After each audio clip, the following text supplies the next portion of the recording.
This is right on the front of our WFSB.com homepage. Former New Britain Mayor Erin Stewart now facing more claims she misused taxpayer money. A new independent report found she received $150,000 for unused vacation days, sick time, and holidays, which violates state and city policy.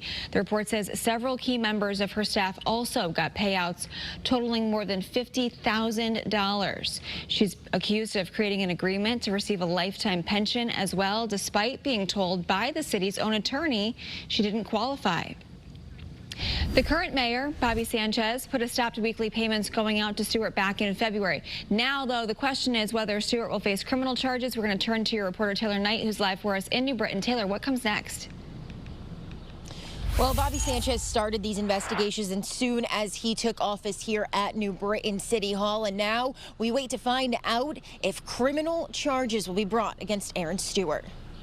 A third independent investigation found former New Britain Mayor Erin Stewart may have committed fraud, embezzlement, and other crimes using taxpayer money. The report recommended that law enforcement review it and then possibly press charges. When allegations of Stewart's misuse of a city credit card for personal expenses first surfaced last month, state police confirmed they were looking into the complaint. The FBI was also said to be involved. Earlier this week, Attorney General William Tong said his office launched an investigation into how Stewart handled the city's charitable assets. Mayor Sanchez wants Stewart to pay back the misused funds and cover the cost of all three investigations. The more I kept on reading into this, the more disappointment. And I'm more disappointed because the taxpayers of New Britain were taken for granted. Stewart's attorney has not responded to our request for comments at this point.